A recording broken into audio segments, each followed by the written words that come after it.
Today, I want to tell you about a university. They're actually one of my clients, and my brother graduated from this university, but it is a university that hasn't had a lot of success on the college basketball court. And it's a university where basketball isn't even the most popular sport in the whole school.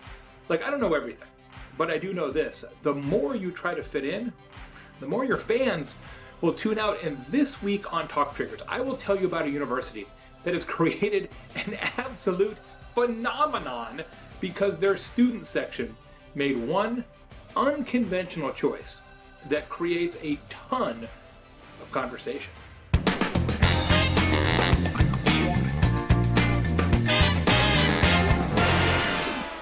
There are 347 Division I colleges that play basketball in the United States, and for most of them, attendance at the games can be kind of spotty. In fact, average college basketball attendance is just 4,686 people per game across all the schools.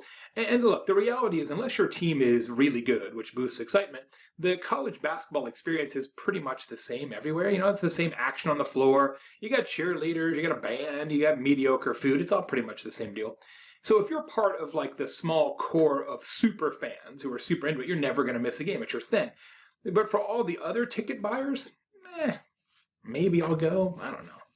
And if you're in a big city where professional athletics dominates the conversation and really the discretionary income, you've got an even steeper hill to climb. And that's the challenge faced by this university. In fact, it's located in one of just 13 cities in the whole of the United States that have all four of the major professional sports franchises. And it's also a city where golf is huge, auto racing is huge, competition for athletic spectators and sports spending is tough. Yet, this university's basketball attendance has soared, even though, frankly, the team isn't any better than they used to be. But last year, this team ranked in the top 30 of all 347 colleges in average attendance. Most college basketball arenas, you may know this, especially the big schools, have a dedicated section like for the students, and there's like a name. It's like a student section name. At this university, it's called the 942 Crew. 942 Crew, because, and this isn't all that creative, there are 942 seats in the student section. But in the past at this school, even though students get in for free, they couldn't even fill up all the student section.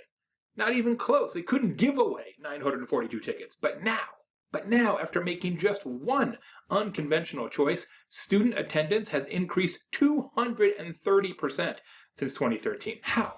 How has this just okay team in a hyper-competitive sports market with historically apathetic fans boosted attendance so much that it's now one of college basketball's biggest draws?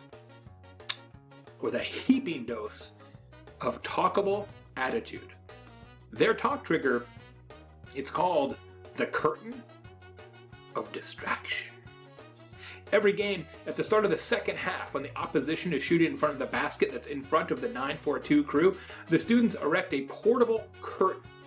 And then that curtain is revealed when the other team is shooting free throws to show you a cavalcade of increasingly bizarre and distracting scenes. The crowd goes crazy, and the other team's free throw shooter has to stifle a laugh, kind of shake it all off, gather their wits about them, and try to make a pressure-filled shot while staring at God knows what in front of them. It might be an Elvis Presley impersonator. It might be, and this is true, someone rubbing mayonnaise on their bare chest. That might be behind the curtain. One time, they opened the curtain to reveal Michael Phelps, the most decorated Olympian in American history with 23 gold medals. It's like a roulette wheel for weirdness, and it is absolutely awesome. Does the curtain of distraction work as a distraction?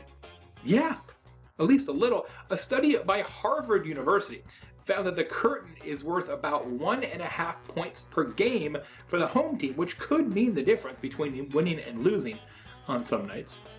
But more importantly for our purposes here, does the curtain work as a word-of-mouth generator? Well, there are 33,000 Google results when you search for it. ESPN is writing stories about it. Harvard is doing studies about it. And attendance among students is up 230%. Coverage of the curtain is everywhere on Instagram and Snapchat.